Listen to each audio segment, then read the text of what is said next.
Bienvenidos a Los Maestros del Valor, el primer programa de evaluación en México.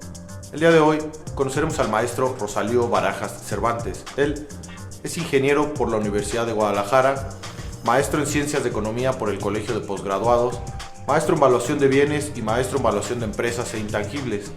Actualmente es el director de la Escuela Centro de Valores, la cual se ubica en Guadalajara, Jalisco. Lo hemos invitado para hablar sobre la evaluación y la universidad, cómo fue adaptarse a la nueva normalidad. El Colegio Centro de Valores recibe alumnos de manera presencial, pero también de todo el país a través de manera virtual. Así que acompáñenme a conocer al maestro Rosalío, que nos hablará un poco más sobre todo lo que gira en torno alrededor de la evaluación y la universidad. Bueno, ¿qué tal amigos? Pues bienvenidos una vez más a los Maestros del Valor. En esta ocasión, pues bienvenido al maestro Rosalío Barajas Cervantes. Maestro, pues muchas gracias por haber aceptado esta entrevista. Bienvenido a su programa. El día de hoy trabajaremos el tema la evaluación y la universidad. Bienvenido, maestro. Muchas gracias, Francisco. Bueno, pues lo hemos invitado para que nos platique. Sabemos, para la gente, usted es el director de la Escuela Centro de Valores, que se ubica en Guadalajara, Jalisco. Entonces, pues queremos que nos platique un poco de la historia, cuáles son los programas, qué diferencia hay entre especialidad, maestría. O sea, es una serie de 10, 11 preguntas para la gente, ya sea que está estudiando una especialidad o maestría o que tiene el interés de ingresar, pues sea como una ventana. Entonces, pues lo primero que queremos que nos platique es cuándo funda el Centro de Valores. Como ya sabemos en el video de presentación, bueno, usted es ingeniero por la Universidad de Guadalajara, tiene una maestría del Colegio de Postgraduados y otras 2 maestrías, pero queremos que nos platique cuándo se funda Centro de Valores, cuántos años tiene y cómo es que crea usted esto. Bueno, quiero decirte, Francisco, quiero decirle a tu audiencia que el Centro de Valores se forma o se crea bajo vamos llamando una necesidad de entender la diferencia que hay entre el bien urbano y el bien rústico. Años antes de formación del centro, 10 años antes, formamos el Instituto Nacional de Evaluación Agropecuaria y Forestal, y a través de ese nosotros entramos a hacer esa diferenciación, ya que de pronto lo que ocurría era, o más bien viene ocurriendo todavía, que mucho de lo que se hace para el bien urbano se traslada al bien rústico. Y entonces aquí lo que tenemos que entender es que son 2 bienes totalmente diferentes. Y fundado en eso, nosotros en 2003 iniciamos el Centro de Valores y prácticamente lo iniciamos con una especialidad en evaluación de bienes rurales, ¿sí? Y a través de eso fuimos integramos la maestría en evaluación, que en este momento tiene 3 especialidades, que sería la de rurales, la de urbanos y la de muebles. ¿Sí? Para nosotros queda claro que un profesional de la evaluación debe entender con mucha claridad lo que es el bien rústico y el bien urbano y cuál es el límite entre ambos. Pero además tiene que entender también el bien inmueble y el bien mueble, y cómo a veces este bien mueble pasa a ser un bien mueble o pasa a ser más bien un bien distinto dentro de los bienes inmuebles urbanos. Entonces, para nosotros queda claro que para entrar a entender todo eso, había que entender los bienes rústicos, los bienes urbanos y entender los bienes muebles. Y en ese concepto, entonces, nosotros tenemos la maestría, donde el profesional que egresa de esto sale con 2 especialidades. Posteriormente vamos a hablar la diferencia entre especialidad y maestría, no vamos a ahondar ahorita, pero aquí lo importante era que tuviera la definición y que le permitiera tener esa certeza de que no está llamando a un bien de manera diferente, porque ahí es donde están los principales errores, en esa definición del bien rústico y del bien urbano y el bien distinto del bien mueble, ¿sí? Ok. Y por ejemplo, bueno, ya escuchamos la oferta educativa, son 6 especialidades o 3 maestrías, pero el perfil de ingreso, ¿cuál sería? O sea, contadores, arquitectos, cualquier persona Para nosotros, cuando iniciamos el Centro de Valores, nos quedaba claro de que el perfil de ingreso no iba a estar limitado, como en muchos lugares, a ingenieros y arquitectos, sino que estos mismos formatos, vamos llamando, no formatos, sino métodos de evaluación, se aplican a muchas áreas. Por ejemplo, nosotros podemos hablar de los precios de transferencia y lo que hacemos es ahí tanto evaluar como sacar valores de renta, y que lo que nos está pidiendo la Secretaría de Hacienda es aplicar los métodos que venimos aplicando en evaluación. Pero si nosotros abrimos esto, entonces en muchas de las áreas podemos nosotros entrar a evaluar, ¿sí? No necesariamente puros bienes inmuebles, ya sea rústicos urbanos o bienes muebles, sino que esta metodología la podemos aplicar en otras cosas. Y un contador, por ejemplo, puede entrar a entender con claridad lo que son los precios de transferencia y usar estos métodos para llevar a cabo su trabajo. Entonces, lo que nosotros hicimos fue abrir a otras profesiones, ¿sí? Y de hecho, nosotros tenemos ahorita egresados que se están especializando en evaluación de arte, ¿sí? Y que los llevan a entender otras profesiones que son más ligadas a la cultura. Evaluar arte es evaluar cultura, en el fondo, ¿sí? Sí. Ok, perfecto. Y por ejemplo, ahorita que comentaba, en la mayoría de las facultades, la maestría en evaluación se oferta en las facultades de administración, de arquitectura o de ingeniería. No digo que esté mal, ¿verdad? Aquí en Querétaro, pues por ejemplo, la maestría está en la Universidad Autónoma, en la Facultad de Ingeniería. Y muchos maestros dan clases en ingeniería y en la evaluación, etcétera. Así es lo usual, ¿no? Quizá porque pues en el mercado así es, ¿no? Sales y de lo que más hay es avalúos de casas y de construcción, ¿no? Y de Infonavit y eso, pues ya hay un mercado, ¿no? En la Sociedad Hipotecaria Federal te das de alta en una unidad y de eso hay mucho. Pero, por ejemplo, la Universidad Autónoma de Baja California, o sea, la última vez que chequé, solo había 5 maestrías en evaluación inscritas en el programa de alta calidad del CONACYT. La que está consolidada es la Universidad Autónoma de Baja California, que el área de evaluación la dirige la doctora Erika Chávez, ¿no? Es la que aparece consolidada. En desarrollo me parece que está una de Nuevo León, uno del Estado de México, creo que es el Politécnico, y otra del Estado de México en desarrollo.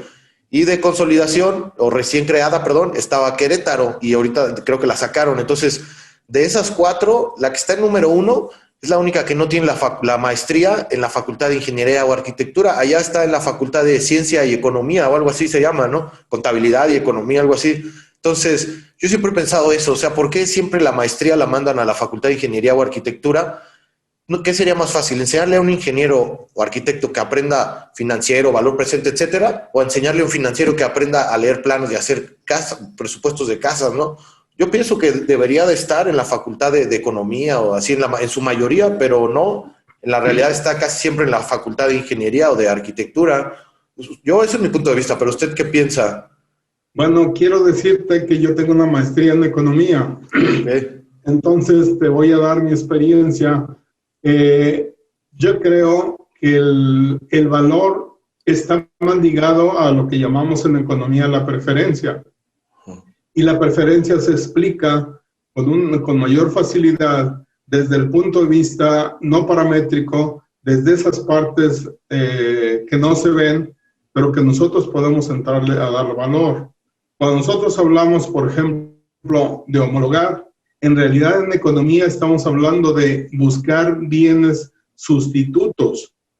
Y entonces en economía se define con mucha claridad cuál es ese bien sustituto, cuál es ese bien sustituto cercano que me permite realmente entender por qué esa preferencia lo sustituye y si es sustituto o no. Y entonces podemos hablar también con mucha claridad cuando se trata de una servidumbre de paso, que no es una servidumbre de paso, sino se trata en economía de un bien que está en un monopolio. Y por eso el valor, cuando yo voy a determinar un bien en monopolio o una servidumbre de paso, pues no tiene comparables, no tiene sustitutos. Precisamente por eso es sustituto. Por eso es una servidumbre de paso. Y entonces hay muchos conceptos desde el punto de vista económico que nos llevan a determinar con más claridad lo que es la evaluación, ¿sí? Y entonces forzosamente tendríamos que entrar a entender más los conceptos de economía, por ejemplo, el concepto de elasticidad, el concepto de todos esos conceptos que nos llevan a nosotros con mucho más claridad a hacer ese estudio de mercado, porque al final es un estudio de mercado encontrar esos comparables. Sin embargo, si lo vemos desde el punto de vista solamente desde ingenieros que somos, entonces nosotros vamos a buscar comparables, no vamos a hacer un estudio de mercado, ¿sí? Esas dos cosas creo que son las que nos llevan a diferenciar un poco qué sería. Pero entonces cuando ya ingresan los estudiantes y que abrimos ese panorama, bueno, pues aquí hay que enseñarles de economía y hay que enseñarles un tanto de la parte física del bien, ¿sí? Acuérdate, o si tú revisas un poco la historia, pues en realidad Valuar anteriormente era prácticamente describir costos.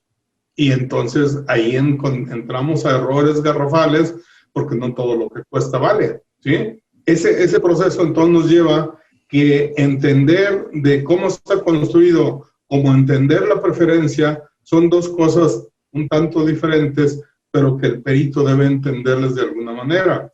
Y entonces aquí lo que alguien diría, bueno, ¿qué es más fácil, enseñarles economía o enseñarles de construcción? ¿Sí?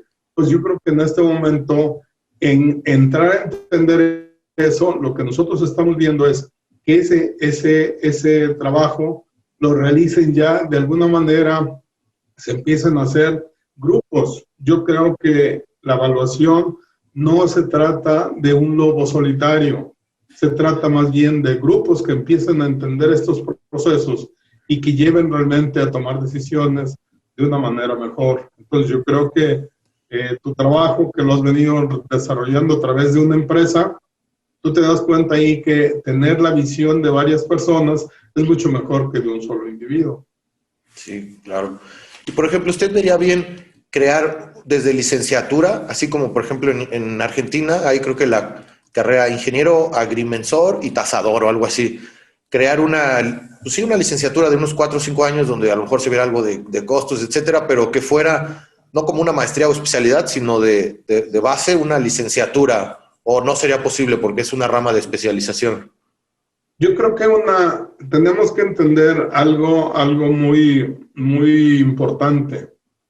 Cuando nosotros cursamos una licenciatura, y quisiera que te regresaras un poco a la parte profesional, en general lo que nos dan las universidades es información, que después, cuando nosotros egresamos, empezamos a buscar cómo transformar esta información en conocimiento que sea útil a través de encontrar la función a esa información, ¿sí? Si nosotros llevamos el proceso de evaluación y les damos una patente para que alguien salga y empiece a probar todo ese proceso, nos lleva a que ese profesionista tiene poca experiencia de llevar a cabo todos estos procesos. Yo no digo que sea bueno o sea malo, ¿sí? Alguien lo está haciendo, me decías que en Argentina lo están haciendo. Sin embargo, yo creo que una vez que ya tenemos una carrera, ya trabajamos en ella, entonces tenemos ya más criterio de por qué nosotros queremos entrar a este concepto de valor, ¿sí? Yo creo que debería de mantenerse siempre como una especialización, ¿sí? Yo creo que si nosotros nos fuéramos a otras carreras y de pronto se generara un médico de origen como cardiólogo, yo definitivamente no iría a consultarlo como cardiólogo. Sí, tienes razón. No sé si tú irías, pero yo no. Sí, no. ¿Sí? Excelente ejemplo, sí. Bueno, y por ejemplo, hablando ahora un poco del perfil de egreso, bueno, yo tengo la oportunidad de ser alumno ahorita ahí de Centro de Valores en la de Intangibles y bueno, estoy muy contento. No sé exactamente las otras maestrías cómo son, pero me imagino que son igual, o sea, son como muy prácticas, ¿no? En la de Intangibles, pues ya estamos por empezar a ver ejercicios con información de la bolsa, etcétera. Entonces, para la gente, o sea, que está preguntando es como dicen, aquí vienes a evaluar desde el primer día, ¿no? O sea, se busca mucho que el alumno meta en su mente a través de ejercicios, ¿no? De llenar formatos, hoja de Excel. ¿Cómo es cuando uno ya sale? O sea, porque en otras escuelas, bueno, no va a dar ejemplos, nada, quizá ni de evaluación de otro, puedes acabar el curso y decir, bueno, pues sí, hice un curso de flauta, pero nunca he tocado una canción de flauta, ¿verdad? Apenas va a ser mi primera. Y acá no, acá la idea es que ya salgan con, bueno, simulaciones, sí, pero ejemplos reales, ¿no? Con información de real. ¿Cómo es un poco, maestro, cuando sale el perfil del egresado? O sea, el primer punto que quisiera decirte, Francisco, no estamos formando personas que salgan a trabajar en un área. Lo que nosotros nos planteamos desde que abrimos el Centro de Valores fue que nosotros íbamos a desarrollar individuos, ¿sí? Y esos individuos íbamos a llevarlos a que en el trayecto generaran o crearan criterio. Cuando hablo de criterio es conocimiento, y entonces a partir de ahí pudieran ellos empezar a observar que después de cualquier clase, ellos en vez de salir con un cúmulo de información, salieran con algo de conocimiento que ellos lo empezaron a aplicar inmediatamente en todo lo que hacen. Cuando nosotros observamos eso, entonces nos damos cuenta que van entrando a todo el proceso de evaluación, y cuando acuerdan ya están inmersos. Cuando acuerdan, cuando llegan el primer día de Centro de Valores, les decimos algo muy concreto como esto, ¿sí? Ustedes ya son peritos, ¿sí? A partir de este momento, ustedes pueden empezar a decir que ya están, que saben hacer eso, y que en el trayecto que estén aquí en el Centro de Valores, nosotros les vamos a apoyar para que saquen adelante sus trabajos. Esa es una garantía que nos lleva a profesionalizar, ¿sí? O sea, estamos hablando de que estamos profesionalizando a los profesionistas que llegan con nosotros, y que inmediatamente después de este proceso ellos empiezan a buscar ya todo el concepto que les lleva a ir creando criterio poco a poco. Y entonces lo que nosotros vamos a observar es que no solamente saben evaluar, sino que empiezan a aplicar esto que hacen, y vamos a entender que esto que hacen, o esto que están aprendiendo en el Centro de Valores, ¿sí?, lo aplican de inmediato en sus tareas cotidianas, pero lo aplican en la vida, lo aplican con los demás. Entonces, este proceso nos lleva a ir observando que esa relación individuo-institución de enseñanza se da de una manera relacionada que le permite estar ya en el proceso desde que llegó. Cuando sale haciendo cosas, ¿sí? Y por eso nosotros le estamos llamando que estas son maestrías profesionalizantes. Yo no te quisiera decir cuál es mejor de las dos, pero cuando yo terminé una maestría en ciencias, lo que a mí me afectó muchísimo fue haber tenido que dejar lo que estaba haciendo, ¿sí?, y dedicarme de tiempo completo a la maestría, porque si no se podía de otra manera. Y cuando regreso nuevamente a lo que estaba haciendo, la pregunta que me hice fue, ¿perdí o gané? Había ganado mucho en conocimientos, en técnicas para resolver cosas, pero había perdido en el proceso que yo había estado llevando. Y entonces de ahí fue donde nos planteamos crear una institución donde no nos desligáramos de lo que estaban haciendo, sino que al contrario, lo que vieran en el Centro de Valores lo pudieran aplicar de inmediato en lo que estaban haciendo actualmente, y poco a poco los lleváramos a lo que pretendían en lo que estaban estudiando en la maestría. Ese fue prácticamente el diseño que nosotros hicimos, ¿sí? Y empezamos a trabajar desde el primer día en eso. Por eso, quien participa, de pronto se ve que va avanzando y no abandona lo que tiene, sino que lo va sustituyendo. Y es un proceso de sustitución del aprendizaje. Sí, entonces el secreto, porque le gusta tanto a los alumnos, pero yo me incluyo, es eso, ¿ah? Porque, como dice, no enseñamos a personas que van a salir a trabajar o a evaluar, sino desarrollamos individuos con criterios, para que el día de mañana que estén frente a un ejercicio le digas, bueno, solo tienes que aplicar el mismo criterio que usábamos en clase, ya lo sabes hacer, ¿no? Y bueno, algo que también nos gustaría que nos comentara es sobre el año pasado, el 2020, con el tema del COVID, o sea, cómo los tomó, bueno, a todas las actividades básicamente los tomó por sorpresa, pero se abrió la posibilidad de, ahora hay alumnos en línea, ¿verdad? ¿O ya lo hacían antes, ya aceptaban alumnos en línea? Es lo que tengo duda. Nosotros, quiero decirte, Francisco, que nunca hemos pensado ¿cómo sería? En transmitir o llevar a cabo programas en línea. En línea, yo entiendo aquel concepto donde te entregan un sinnúmero de datos, de información, y te guían de alguna manera y te entregan una serie de cuestionarios o de trabajos que tú tienes que subir a una plataforma, y entonces la relación entre estudiante, asesorado, vamos llamando, se queda muy limitada, y sobre todo el proceso de aprender a aprender, que sería para nosotros el más importante.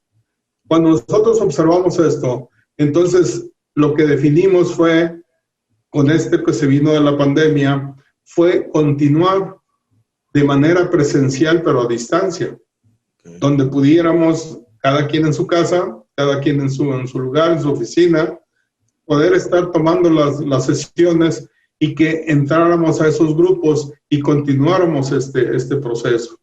De hecho, todas las maestrías se dan de manera semiescolarizada, y realmente el primer día que nos dijeron que teníamos que cerrar o buscar otra forma, en realidad lo que nosotros nos dimos fue a la tarea de cómo buscar la plataforma más segura esto en cuanto a hackeo y cosas por el estilo, ¿sí? Y entonces determinamos que unas de las universidades más importantes aquí en Guadalajara tenían o estaban ya usando esa plataforma, entonces nos dimos la tarea de conocerla, y prácticamente la primera sesión la dimos a través de Skype, ¿sí? Aprendiendo todos, ¿sí? Pero la siguiente nosotros ya estábamos trabajando a través de Teams, de Microsoft, y creo que esto nos ha permitido acercarnos a los alumnos, ¿sí? Y de alguna manera, ahora, como teníamos a muchos alumnos de fuera, ahora nos permite incluso ampliar clases cuando no se puede, cuando no terminamos los programas, ¿sí? Podemos ampliar otra clase que no implica más que ponemos de acuerdo qué día, y entonces ya no tenemos que mover a nadie. Ese es uno de los puntos importantes.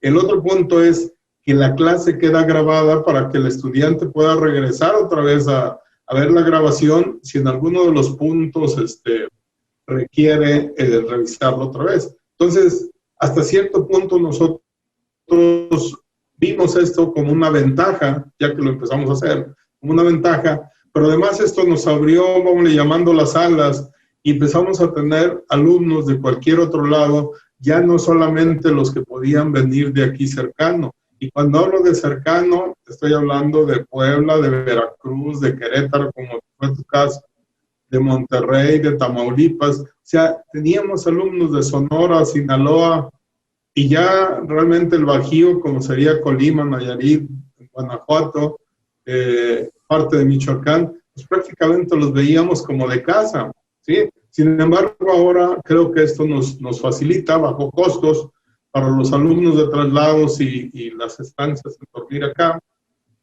pero a lo mejor ya no están viniendo a Guadalajara, y algunos nos reclaman eso, no sé, que tenga Guadalajara, que les gustaba venir mucho, ¿sí? Y entonces ese para nosotros fue el punto importante que nos permitió abrir, y que a partir de si resolvemos la pandemia, lo que nosotros vamos a plantear es entrar ya de una manera híbrida.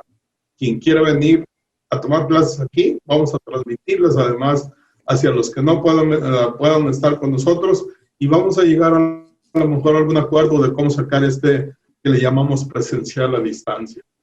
Okay.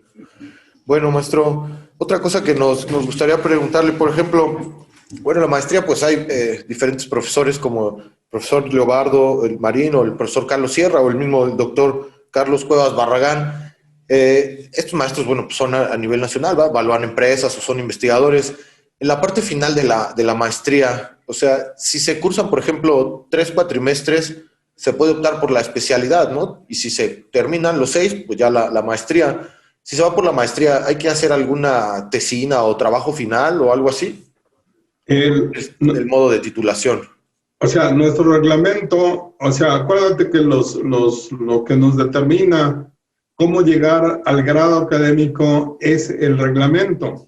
Entonces, nuestro reglamento nos dice que nosotros podemos llegar a obtener el grado a través de una tesis, a través de una experiencia profesional, a través de una experiencia didáctica, a través de un examen global o a través de lo que le llamamos excelencia académica. Esas 5 formas nos pueden llevar a obtener el grado, ¿sí? Sin embargo, lo que nosotros podemos observar, primero, porque ninguno o muy pocos de los alumnos que vienen con nosotros, ¿sí?, los mandan a estudiar, son situaciones especiales donde podríamos decir que más del 95% de nuestros egresados trabajan por su cuenta. Entonces, ellos vienen porque quieren aprender y muchos de los que egresan a través de excelencia académica. Sin embargo, el proyecto tiene un proceso donde el participante debe de aprender a realizar protocolos de investigación, ¿sí? O sea, un protocolo de investigación no es más que hacer todo el esquema de cómo llevar a cabo una investigación partiendo desde la identificación del problema. Y quiero decirte que aunque no hemos llegado, o sea, no llegamos en todos los casos a las tesis, muchos de los trabajos que se presentan como parte de entrar a solucionar se han transformado en negocios posteriores, ¿sí? Entonces, creo que ese es uno de los puntos importantes que podemos señalar en este trayecto. ¿Qué es realmente lo importante? Que nosotros, o sea, no estamos dando, estamos más bien entrando a un proceso donde el individuo elige venir a estudiar. Y ese proceso de elección y todo el proceso que llevan dentro del centro de valores, donde no los obligamos a hacer cosas, sino que los llevamos a que elijan cosas, ¿sí? Ese proceso empieza a ser uno de los puntos interesantes que me permiten que cuando tú eliges algo, ¿sí?, no solamente lo haces, sino que lo formas parte de ti. Ok. ¿Sí? Sí. Y ese es el concepto con el cual nosotros hemos venido trabajando con todos los maestros. El otro punto importante, ahora que te referías a los maestros, podemos señalar que nosotros no tenemos maestros de tiempo completo.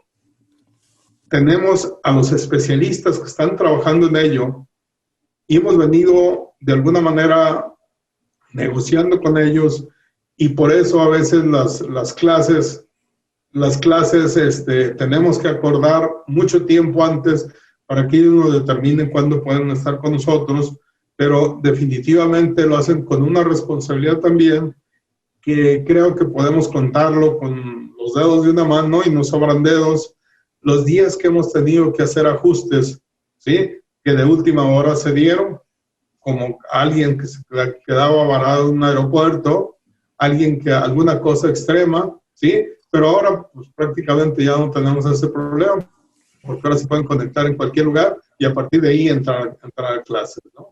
Es uno de los puntos importantes. Ok, maestro.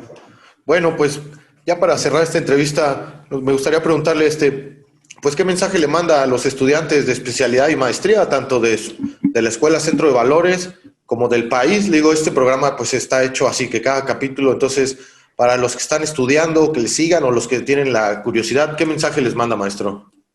Pues yo lo que les diría es que, primer punto, tomar una maestría es aprender a aplicar el método científico. O sea, el que cursa una maestría, su obligación es volverse investigador y empezar a entender el mundo desde crear un protocolo que me permita resolver problemas. Cuando hablo de esto ya, entonces abrimos la mente y podemos nosotros entrar a identificar que no estamos hablando solamente de evaluar, sino que a partir de esto podemos abrir y empezar a observar que podemos participar en mucho más cosas una vez que entendemos ese proceso. Un esquema muy sencillo es entender que ahora nosotros vamos a aprender a salir después para llegar antes. O sea, vamos a aprender a crear las cosas, a desarrollar este protocolo para que una vez que tengamos claro lo que podemos hacer, nos situamos realmente en la solución del problema y plantearíamos eso como objetivos. ¿Sí? Yo lo que les diría es invertirle a una maestría, invertirle a un lugar donde puedan realmente aprender, ¿sí? es aprender a trascender, es aprender a llevarle a los demás una serie de soluciones que les permite realmente avanzar. Yo estaba revisando un libro el otro día y me decía, es mucho más barato desarrollar programas serios de enseñanza y darle ese capital humano, ese capital que es el conocimiento, que darle una herencia a una persona. Lo primero, le da la seguridad de que de por vida va a poder seguir creando recursos. De la otra manera, solamente le damos algo que a lo mejor en el tiempo se le termina y que va a quedar más pobre que antes de que recibiera esa herencia. Y son los estudios que se han hecho, sobre todo los que se ganan la lotería. Una vez que se termina el dinero, bueno, pues se acabó todo ese folclore que tuvieron en el entorno. Bueno, yo lo que les diría es, estudien realmente, después de que uno elige ser profesionista, es continuar estudiando toda la vida, ¿sí? Yo creo que esto es un proceso que no se termina, y sobre todo cuando lo empezamos a ver como capital humano, como capital que me permite entrar a resolver cosas, ¿sí? Y esto podría ser no solamente en el área nuestra, sino en muchas áreas que le permiten realmente al individuo generar ese capital para resolver problemas que le presentan en la vida. Okay. Bueno, pues muchas gracias, maestro, por haberme concedido esta entrevista. Eso es todo por mi parte, ¿eh? Muchas gracias. No, al contrario, Francisco, muchas gracias al caso tuyo y qué bueno que tienes este ímpetu de buscarle solución a muchas cosas, de buscar quién impulse a personas a capacitarse, porque yo creo que es a través de la generación de conocimientos como nuestro país puede salir adelante. Yo alguna vez he platicado con alguien que entiende de esta parte creativa, de la creatividad, y nos dice que los latinos, pero en especial México, tienen mucha chispa para crear cosas. Lo que nos hace falta es conducirlos a través del método científico que les permite darle valor. Y nuestra tarea es dar valor y medir ese valor. Ok. Mil gracias, Francisco. No, al contrario, maestro, muchas gracias. Muchas gracias por habernos acompañado. Los espero en nuestro próximo episodio, donde conoceremos a nuestro siguiente maestro del valor, quien nos ayudará a entender qué se necesita para ser el maestro del maestro.